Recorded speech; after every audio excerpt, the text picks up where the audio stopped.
kita berbicara khusus tentang kemerdekaan. Mari kita membaca Alkitab kita dari Yohanes pasal yang ke-8.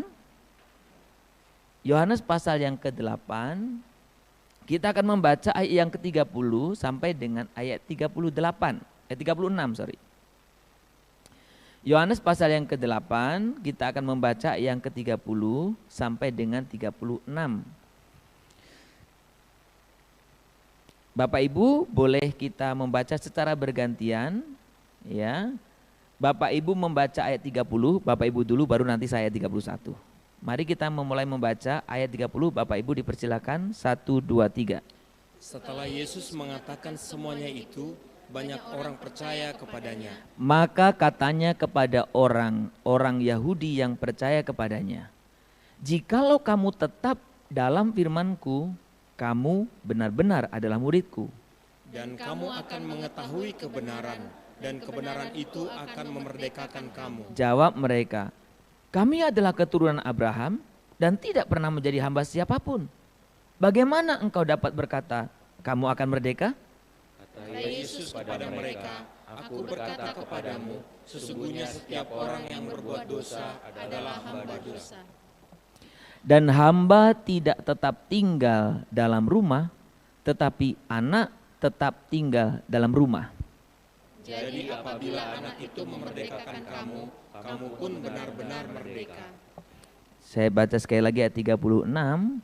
Jadi apabila anak itu memerdekakan kamu, kamu pun benar-benar merdeka. Jadi Bapak Ibu, kalau kita berbicara tentang kemerdekaan saudaraku, kebebasan, kemerdekaan atau kebebasan merupakan isu abadi dalam sejarah manusia. Sejak manusia ada, kebebasan menjadi isunya. Dan isu kebebasan kemerdekaan ini ternyata juga dipolitisir, ditangkap oleh iblis sebagai alat untuk mencoba mengadu domba manusia dengan Allah. Saudara, makanya tantangan yang pertama, godaan yang pertama, kata-kata yang dipakai oleh iblis, pakai istilah jangan. Karena saudara kalau sudah bilang jangan berarti Anda gak bebas. Jangan ini, jangan itu, jangan ini, jangan ini jangan betulan ya, bukan jangan orang Jawa. Kalau jangan orang Jawa sayur, ini jangan. Jangan itu, jangan ini, jangan ini. Saudaraku. Dan ini yang dipakai oleh iblis. Bukankah semua, katanya kan, pohon-pohon yang ada di taman ini, jangan kamu makan buahnya. Pinter loh taktik iblis itu.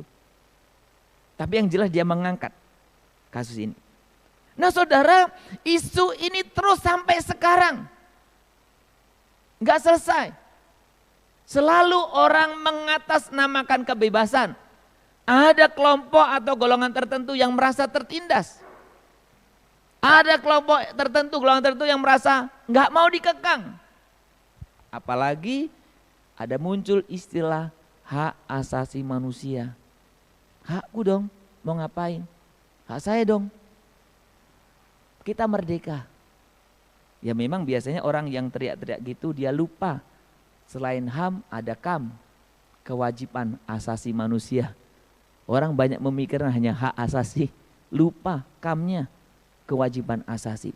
Nah saudara, yang saya mau katakan pada kita saudaraku, isu kebebasan, isu kemerdekaan, ini isu yang sepanjang zaman ada. Dan hari ini saya dan saudara di tengah-tengah situasi sekarang ini, tentu saya dan saudara diperhadapkan oleh pembatasan-pembatasan. Betul ya? Dari lockdown dulu ya. Ada lockdown, ada apalah macam-macam tulisannya ya. Pokoknya di lockdown, dikunci. Ya kita mau beberapa jemaat itu tempatnya pun nggak bisa kita gangnya masuk. Ya, di lockdown. Kita nggak pakai lockdown mungkin. PSBB. Pembatasan apa namanya? Pembatasan sosial berskala besar. Sama aja sih prinsipnya. Nggak boleh keluar. Kemudian setelah makin ke sini, oh boleh keluar. Tapi harus dites suhu, diikat mulutnya. pakai masker maksudnya, ya kan? Ditutup matanya, ya harus cuci tangan, yang nggak boleh deket-deketan, yang biasa salam nggak boleh, yang biasa peluk nggak boleh, yang biasa cipika-cipiki udah nganggur, ya nggak bisa. Saudara, di tengah-tengah kondisi ini pasti kita semua pengen ya kapan ini lepas masker? Kapan ini bisa bebas seperti dulu? Kapan ini kita bisa lakukan? Aduh, nggak ada batasan ini. Pasti banyak orang yang melihat itu. Tapi saya ingin Anda melihat justru satu sisi yang berbeda. Tentang makna, tentang arti bebas. Arti merdeka. Saudara, ini mengajarkan satu prinsip, ternyata sekarang yang namanya bebas itu bukan tanpa ikatan. Justru semakin Anda terikat, semakin Anda bebas. Anda pakai masker, kemana-mana bisa. Oke, Anda pakai baju yang medis itu, yang APD itu ya, astronot itu, Anda kemana-mana bisa. Bahkan mengunjungi orang sakit pun bisa aman. Jadi semakin terikat, semakin bebas. Jadi bebas, merdeka itu bukan justru tanpa ikatan. Ya. Tapi justru ketika terikat, Anda dan saudara bebas. Nah, hari ini kita mau berbicara tentang prinsip yang diajarkan, yang disampaikan oleh Tuhan Yesus pada waktu itu bersama-sama dengan orang-orang Yahudi tentunya. Dan firman ini hari ini kita ingin belajar bersama-sama. Saudara, orang Yahudi menganggap diri orang yang merdeka. Maka tadi dalam dialog kalau sudah memperhatikan, kami ini keturunan Abraham. Siapa kamu mau membebaskan kami? Kami keturunan Abraham. Kami nggak pernah diperbudak oleh siapapun. Ya, jadi orang Abraham itu punya orang Yahudi punya keyakinan bahwa dirinya mereka itu tidak pernah diperbudak. Tidak pernah. Ya mungkin segelintir orang bertanya, Pak kan dulu pernah di Mesir. Ya, tapi sebenarnya secara roh mereka yakin mereka merdeka. Yang iman yang dimiliki oleh Yusuf. Maka Yusuf ketika di Mesir dia sudah bilang, nanti kalau saya mati, tolong bawa mayat saya ke tanah perjanjian. Itu iman saudaraku. Makanya Yusuf kan mayatnya dibawakan, kayak orang Tapanuli itu ya, diangkat itu, dibawa tulang-tulangnya. Jadi orang Israel, orang Yahudi nggak pernah ada yang memperbudak. Dia sudah dilepaskan, dibebaskan oleh Allah. Ini datang Tuhan Yesus, kok kamu mau memerdekakan? Saudara, kalau kita lihat perdebatan atau dialog antara Yesus dengan orang Yahudi ini, saudara, kita bicara dua hal yang penting. Orang Yahudi merasa merdeka. Tapi orang yang merasa merdeka bukan berarti dia merdeka beneran. Oke, saudara jangan hanya merasa merdeka. Merasa itu belum tentu beneran. Yang kedua saudaraku, kenapa orang Yahudi merasa merdeka tapi enggak merdeka? Karena yang kedua ini, mereka merasa benar menurut ukurannya sendiri. Karena kalau kita adu, kita perhadapkan, kita koreksi, kita evaluasi berdasarkan Taurat pun mereka enggak benar sebetulnya. Mereka merasa benar. Jadi merasa benar belum tentu benar. Jadi saudara yang merasa ini ya menipu sifatnya. Saya merasa baik, belum tentu baik. Ya. Saya merasa ini belum tentu. Maka saudara ketika kita berbicara kebebasan ada kaitannya dengan kebenaran. Bukan berarti kebenaran itu sesuatu yang relatif, bukan. Justru Tuhan Yesus ketika dialog ini dia menyampaikan kebenaran yang absolut. Apa itu? Tuhan dan kebenarannya. Firman Tuhan. Jadi ketika kita mengukur saya dan saudara salah atau tidak, ukurlah pakai kebenaran firman Tuhan. Bukan sekedar perasaan saya dan Anda. Saudara, Maka saudara, hari ini kita mau berbicara tentang kebenaran ini. Tuhan Yesus dengan sangat tajam mengingatkan orang-orang Yahudi itu. Dia bilang gini, aku berkata kepadamu sesungguhnya setiap orang yang berbuat dosa adalah hamba dosa. Jadi setiap orang berbuat dosa, hamba dosa. Surah ini bukan sekedar kalimat, tapi ini mengajar satu prinsip yang mendasar. Karena namanya dosa itu mengikat. Namanya dosa itu memenjara Anda dan saya. Namanya dosa itu memperbudak. Sangat berbeda dengan kasih dan kebenaran dari Allah. Saudara, ketika Adam dan Hawa diganggu, digoda, perhatikan, dan mereka jatuh, dari situlah muncul dosa-dosa yang lain. Jadi dosa itu mengikat, memperbudak kita. Maka saudara, hari ini kita akan belajar dua hal penting, dua hal yang mendasar dari beberapa ayat ini, saudara. Yang pertama, saudara, kita mau melihat bagaimana hanya Yesus yang mampu memerdekakan.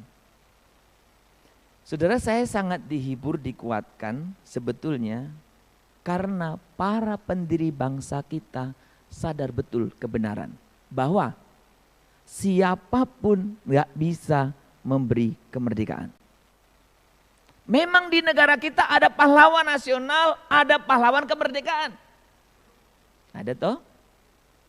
Tapi pendiri bangsa kita menyadari benar bahwa bukan mereka ini mutlak memberikan kemerdekaan. Maka dalam pembukaan Undang-Undang 45 itu dikatakan apa? Oleh berkat rahmat Tuhan yang Maha Esa. Sudah perhatikan baik-baik itu.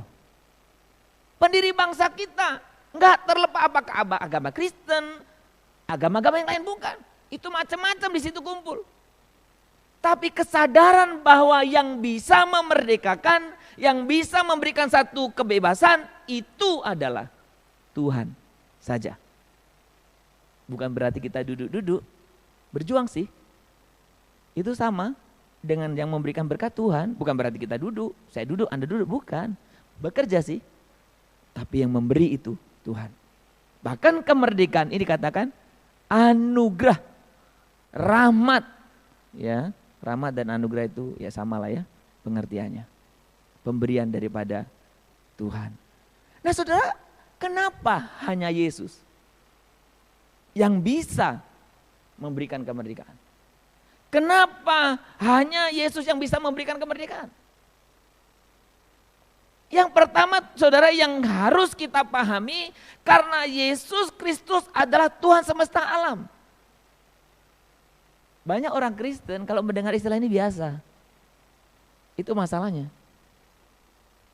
Padahal Anda tahu, karena kita menganggap Yesus Kristus Tuhan, itulah banyak orang gak setuju dengan kita. Karena kita percaya Yesus Kristus Tuhan, itulah banyak orang yang menganggap kita salah. Saya pernah sampaikan dari mimbar ini, suatu ketika saya mengikuti KKR yang besar. Saya lupa tahun berapa, waktu itu di stadion. Ya, itu KKR mulai jam 6 atau jam 7, jam 6. Saya jam 4 itu harus udah di situ. 2 jam sebelumnya sudah di situ. Itu pun saya kirim orang untuk pesan tempat duduk. Waktu itu. Jadi saya kirim orang untuk cari tempat duduk, mereka cari berapa bangku gitu, dan jam 4 saya udah di situ sama rombongan.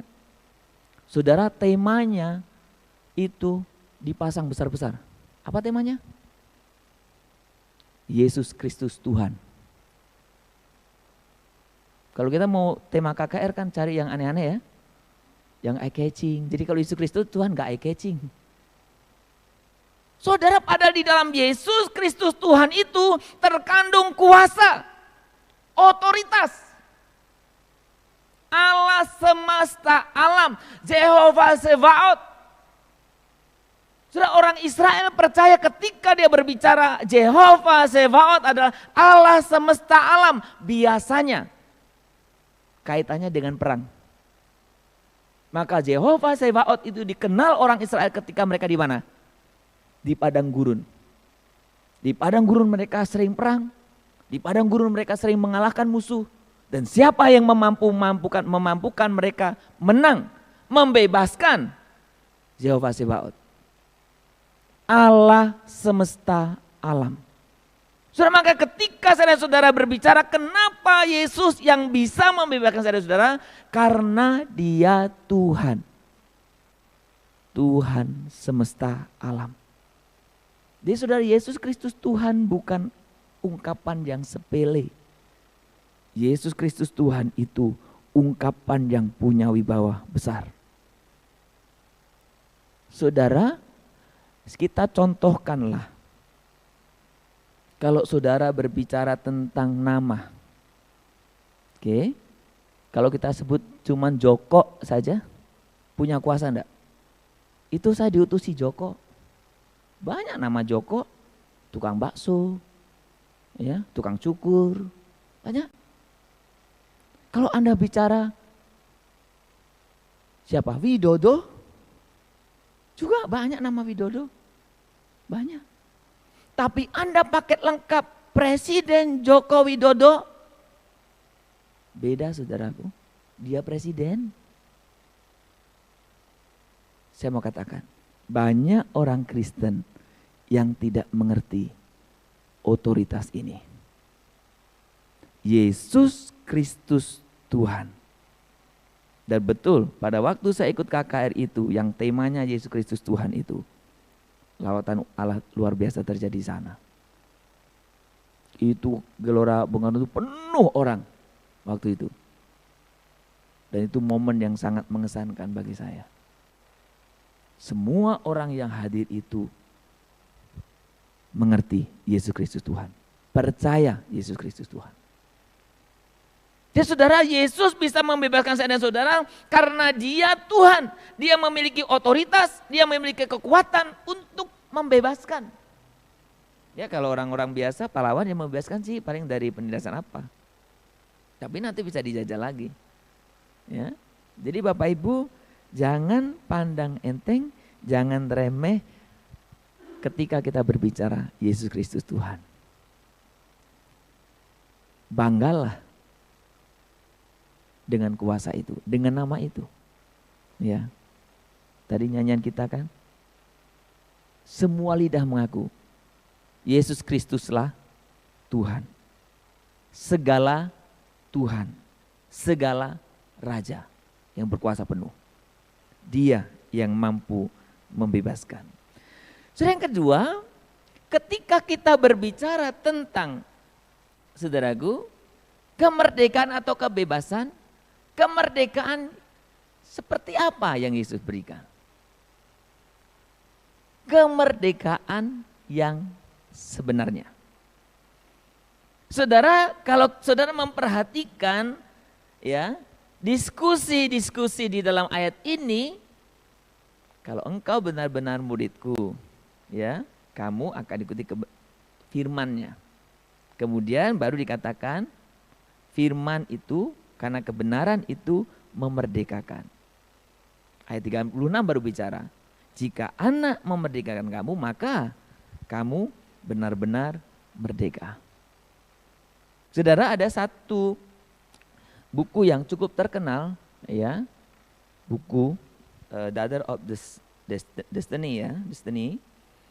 Itu dalam buku itu ada satu cerita yang sangat menarik. Ada seorang wanita, ya, yang sudah punya suami, dia punya sakit. Sakitnya ini apa? Bongkok gitu, semacam bungkuk buku itu, dan kadang-kadang bahkan dalam ungkapan itu bisa seperti apa itu? Terenggiling itu, binatang terenggiling yang seperti bola. Dan perempuan ini mengidap penyakit ini bertahun-tahun. Tentu suaminya dengan setia mendampinginya dan dia sangat bahagialah punya suami seperti itu, ya. Sekalipun dia sakit itu. Tetapi saudara, yang sangat ironis adalah ketika Tuhan memberikan mujizat buat dia, wanita ini disembuhkan, mengalami pemulihan, Tapi beberapa waktu kemudian wanita ini meninggalkan suaminya dan pergi sama laki-laki lain. Pertanyaan saya, mana yang lebih merdeka?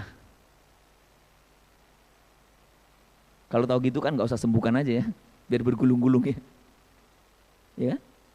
Tapi saudara, ini mengajarkan satu prinsip umum, bahwa pemahaman kita tentang kemerdekaan yang sebenarnya itu bebas itu tidak benar. Kadang kebebasan yang kita harapkan justru membawa kita kepada ikatan yang lebih kuat, yang lebih membahayakan, yang lebih menghancurkan. Saudara, kalau kita berbicara tentang prinsip, saudaraku, dunia dan segala keinginannya ini berusaha memperbudak kita. Saya sering menjumpai orang yang baik-baik saja ketika kondisinya miskin. Suami istri akur, ya, rajin ke gereja ketika miskin. Doanya pun sampai nangis-nangis ketika miskin. Tapi ketika Tuhan berkati, kaya, semua berhasil, ya, mulai, ya, jarang datang doa, kemudian jarang datang ke gereja, kemudian suaminya jarang pulang rumah, sibuk katanya. Akhir-akhirnya tahu bahwa ternyata suaminya sibuk dengan istri-istri yang lain. Saudara, banyak yang kita anggap itu sebagai kemerdekaan, kebebasan. Oh, saya kalau punya ini punya itu pasti saya akan bebas. Lakukan apa saja yang baik. Waktu belum punya. Oh Pak, kalau saya punya Pak, saya tolong semua orang gereja ini. Waktu ngomong itu sudah punya atau belum?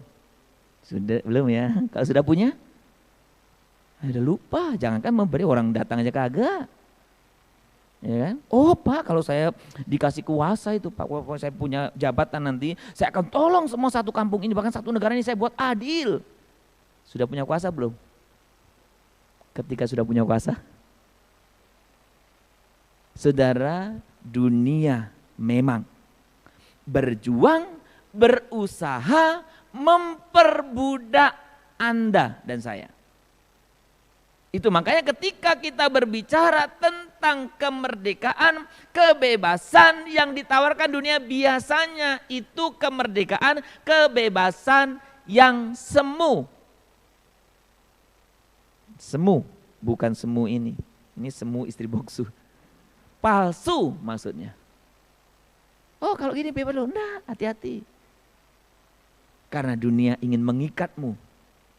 Maka ketika kita berbicara kebebasan yang Yesus berikan, kebebasan yang benar-benar merdeka, membebaskan Anda, bukan memperangkap, bukan memperdaya Anda, membebaskan Anda. Saudara, ketika Tuhan Yesus dialog dengan orang Farisi, orang-orang Yahudi tadi, maka dia katakan, setiap orang yang berbuat dosa, dia hamba dosa. Sebetulnya Bapak Ibu dan saudara-saudara, coba kita ingat baik-baik. Kapan sih kita merasa tidak merdeka? Sekarang ya. Kapan sih dalam hidupmu engkau merasa tidak merdeka? Saya mau contohkan hal kecil saja ya Bapak Ibu. Contoh kecil saja. Biasanya kalau kita merasa kita berbuat salah, kita itu orang yang paling tidak merdeka. Buat salah. Apalagi pas berbuat salah ada yang tahu. Ya umpamanya saya buat salah, Pak Pangaribuan tahu, ya kan? Asal jumpa Pak Pangaribuan, kode, jangan ngomong ya Pak Pangaribuan. Apakah saya bisa nyenyak tidur? Apalagi Pak Pangaribuan pas nggak di dekat saya, ya? Dia entah kemana, bagaimana ini Pak Pangaribuan nih bisa dijaga tidak ini? Saudara, orang yang tahu berbuat dosa biasanya orang yang paling tidak merdeka. Makanya banyak orang dimanfaatkan, diperas, ditindas karena kesalahannya sendiri. Ya kan? Orang yang bohong kan sama kan? Aduh, nanti dikasih tahu enggak ya? Ini dibocorkan tidak ya? Saudara, maka ketika saudara-saudaraku, Yesus bicara kemerdekaan, dia bicara akarnya. Semua orang yang berbuat dosa, dia budaknya dosa. Akar keterikatan ketertindasan kita itu yang Tuhan Yesus bicarakan. Maka ketika Tuhan Yesus berbicara kemerdekaan, pembebasan yang dia lakukan adalah dibebaskan dari ikatan, dari kuasa, dan dari akibat dosa. Saudara, jadi Bapak Ibu, kita harus sadari benar. Bapak Ibu dan saya sudah dibebaskan dari ikatan, saudaraku, dari kuasa dosa, bahkan dari akibatnya. Jadi saudara jangan merasa terikat lagi. Ingat, iblis itu suka ingin memperalat Anda dan saya. Maka seringkali kita muncul apa? Kalau kita ngomong yang bagus-bagus ya, aduh Pak, saya ini kan masih orang dunia, ya kan? Kita kan masih di dunia Pak. Kita masih lemah, hati-hati saudara. Tuhan sudah membebaskan saya dan Anda dari ikatan ini. Saya pernah menjelaskan satu contoh sederhana. Saya tidak tahu apakah di mimbar ini atau di tempat yang lain, ya, di kelas yang lain maksud saya. Kita itu sering ditipu karena kita sudah terlalu lama diikat dosa. Ketika Tuhan Yesus lepaskan ikatan kita, kita lupa. Kita pikir kita masih terikat. Ya, saya contohkan waktu itu dengan gajah. Ya, gajah. Gajah, kalau yang gajah untuk atraksi-atraksi itu, yang gajah yang sudah jinak itu kan yang ikat talinya kecil. Kalau sebenarnya kalau mau gajah itu sekali gitu juga lepas, tapi kok nggak dilepasin ya? Kok nggak bisa lepas ya gajah itu? Ya, saudara, katanya gajah itu sejak kecil diikat dengan tali yang besar awalnya. Jadi gajah meronta terus, meronta, nggak bisa lepas. Jadi karena terus menerus meronta nggak bisa lepas, akhirnya gajah itu apa yang dilakukan? Ya sudahlah, ini talinya terlalu besar. Ketika tali itu diganti dengan tali yang kecil, dia udah nggak berpikir lagi tali itu kecil. Dia pikir talinya besar. Saudara jangan dikelabuhi. Saya dan saudara sudah dilepaskan, dibebaskan, dimerdekakan dari ikatan, dari kuasa dosa.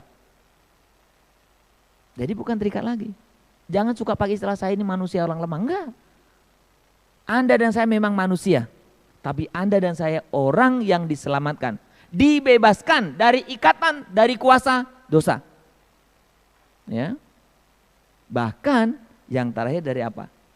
Akibat dosa. Tuhan sudah tebus loh. Tuhan sudah selamatkan. Total itu. Jadi Bapak Ibu, saudara orang merdeka. Orang bebas. Merdeka yang bagaimana? Ya. Kalau tadi dunia menawarkan kemerdekaan yang semu, yang palsu, kemerdekaan yang Tuhan Yesus berikan itu kemerdekaan yang beneran. Jadi apabila Yesus Kristus memerdekakan kamu, kamu pun benar-benar merdeka. Kalau saudara membandingkan ayat 31, ya 31 ya. 31 tadi ada benar-benar muridku. Baru ayat 36 tadi katakan benar-benar merdeka. Ternyata saudara kata benar-benar ini sebenarnya kalau di dalam bahasa aslinya berbeda yang dipakai. Kalau benar-benar murid tadi berarti dipakai aletos, ini berbicara memang ya murid yang serius gitu.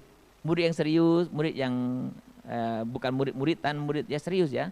Ya sungguh-sungguh sih ya Pak di sini ya sungguh-sungguh. Murid yang sungguh-sungguh. Tapi ketika bicara benar-benar merdeka, dia tidak pakai aletos. Dia pakai istilah ontos. Merdeka gimana? Ya beneran merdeka. Pasti merdeka kamu. Bukan palsu, pasti. Jadi Bapak Ibu, ketika Tuhan Yesus sudah memerdekakan kamu, ya, saya dan Anda pasti dan benar-benar merdeka. Jadi tidak lagi diperbudak oleh dosa. Tetapi merdeka untuk apa? Bebas untuk hidup dalam kehendak Tuhan. Jadi merdeka kita ya bebas untuk hidup dalam kehendak Tuhan. Ada seorang tokoh etika yang sangat terkenal, saya lupa namanya, Paul siapa gitu. Dia bilang gini, dia sangat mengajarkan supaya anak-anak sebelum nikah tinggal bersama orang tuanya. Ya.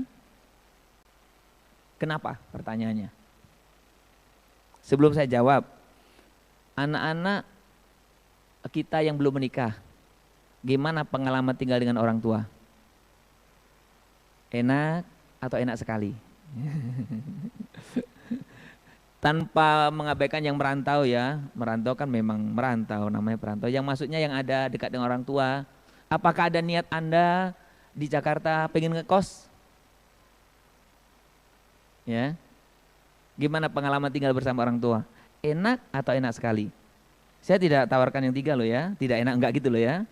Ya, saya memaksa Anda untuk milih dua ini, enak atau enak sekali ya. Ya kalau masih kecil enak ya.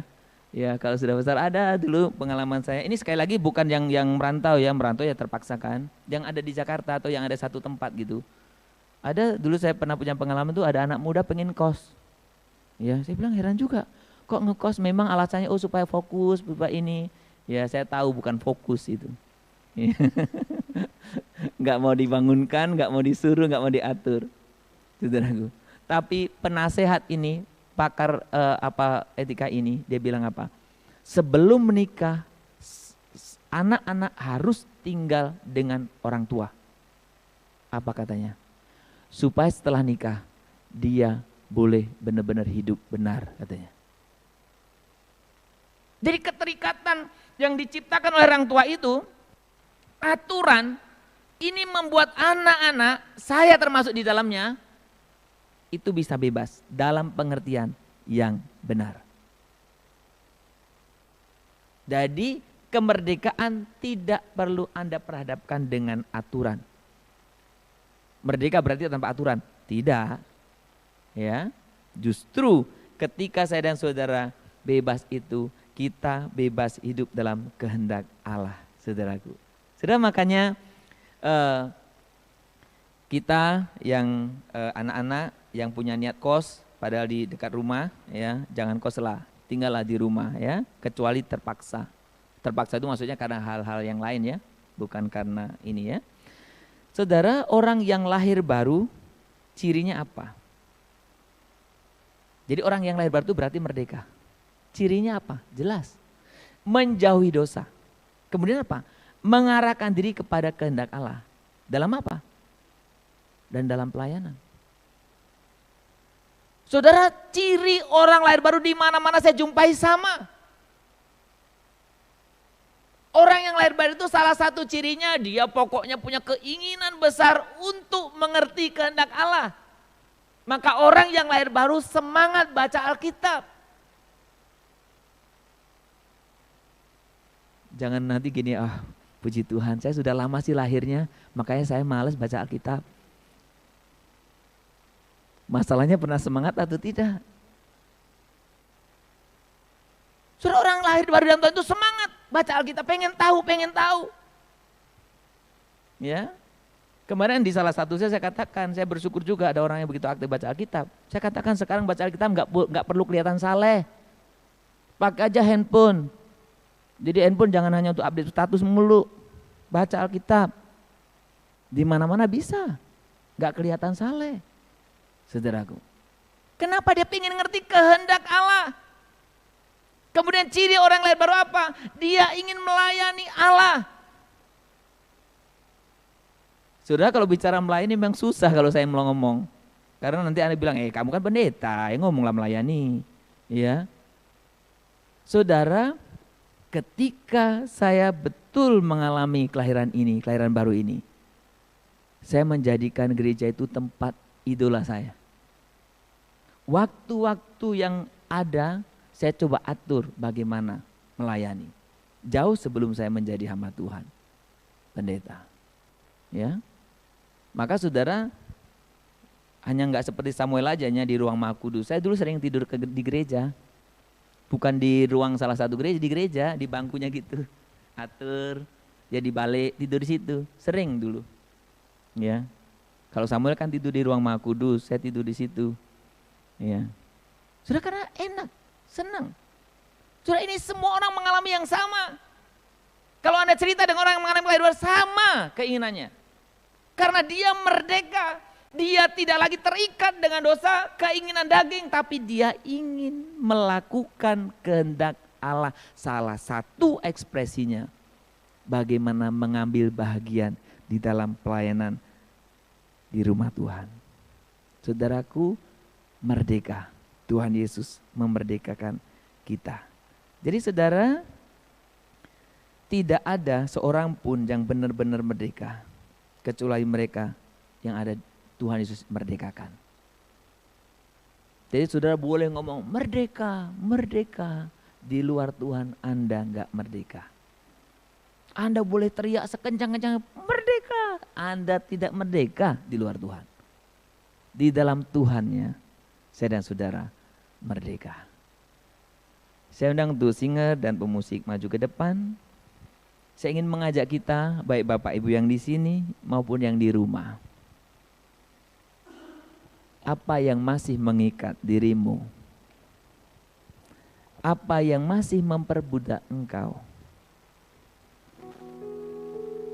Apakah engkau sudah merasakan, mengalami bahwa Tuhan Yesus sudah benar-benar membebaskan kamu?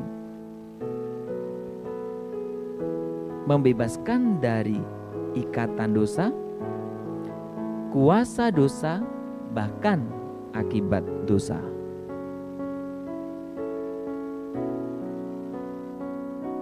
Dalam momen HUT kemerdekaan negara kita, mari kita melihat pribadi-pribadi kita sebagai orang yang benar-benar sudah merdeka. Sehingga engkau bisa menolong orang lain yang masih tertindas di dalam dosa itu. Engkau perjumpakan dengan Kristus sehingga mereka dimerdekakan. Mari tundukkan kepala kita, Bapak Ibu.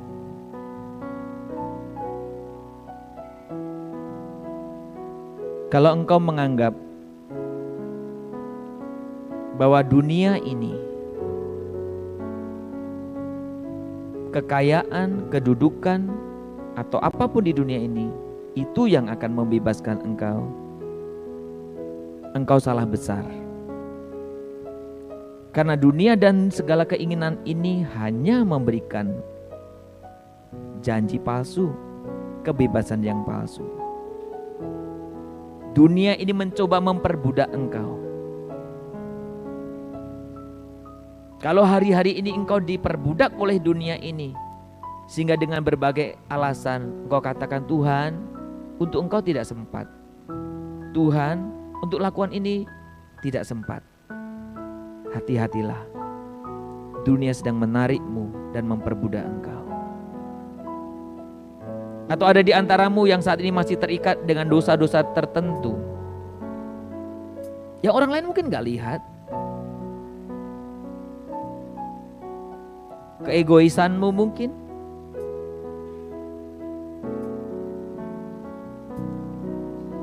dosa perselingkuhan mungkin, dosa iri hati, atau dosa yang mengikat engkau.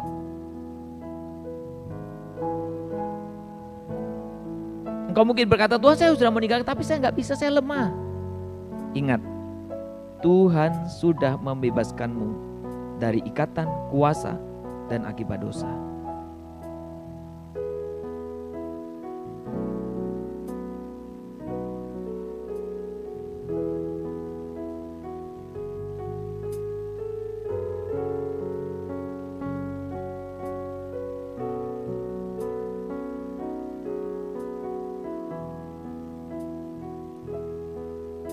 Mari kita nyanyikan lagu ini bersama-sama sebagai satu pengakuan komitmen kita di hadapan Tuhan.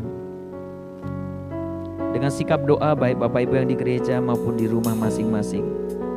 Ingat, kemerdekaan sejati hanya ada di dalam Dia.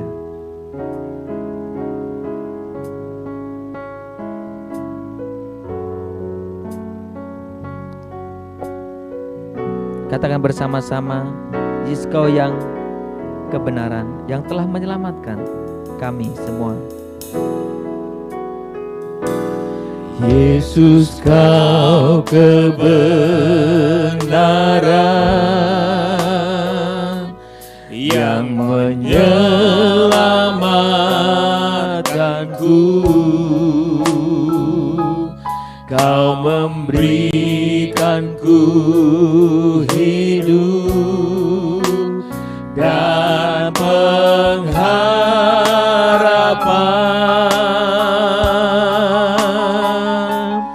Ku ikut kehendak-Mu, ku perlu anugerah-Mu. Ku nyatakan janjiku kepadamu.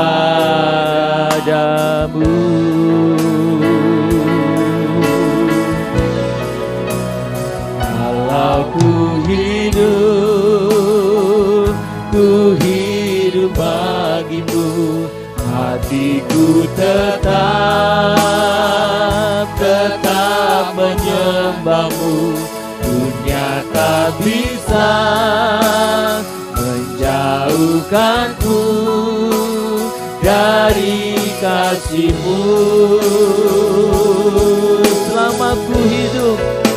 Selama ku hidup bagi-Mu. Mataku tetap memandang-Mu. Dunia tak bisa menjauhkanku dari kasih-Mu. Tuhan, buatlah kami semua menyadari kami betul-betul sungguh harus menerima Engkau sebagai Tuhan Juru Selamat kami. Mengalami pengorbanan penebusan yang Engkau sudah lakukan buat kami. Tuhan, kami orang-orang yang merdeka, bukan karena diri kami sendiri, tapi oleh karena Engkau yang telah memerdekakan kami. Kami terus mendukung teman-teman kami, berdoa buat mereka yang hidup dalam keterikatan apapun itu. Tuhanlah yang melepaskan mereka, sehingga mereka boleh menjadi orang yang merdeka di dalam Tuhan. Bahkan kalau kami Tuhan dibelenggu oleh peristiwa-peristiwa yang menimpa hidup kami, kesusahan secara ekonomi, kesulitan dalam kehidupan rumah tangga, sakit penyakit dalam hidup kami, jangan biarkan itu membuat kami seperti tertindas. Tapi biarkan kami tetap melihat kami sebagai orang merdeka di dalam Tuhan. Karena tidak ada apapun di dunia ini yang bisa memisahkan kami dari kasih-Mu. Terima kasih Tuhan. Terima kasih. Sekali lagi nyanyikan lagu ini, jemaat yang di gereja saya undang untuk bangkit berdiri. Yesus, Kau kebenaran yang telah menyelamatkanku. Kau memberikanku hidup dan pengharapan.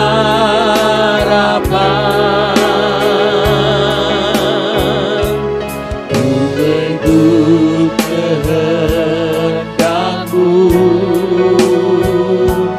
ku perlu anugerah-Mu. Ku nyatakan janjiku kepadamu. Kalau ku hidup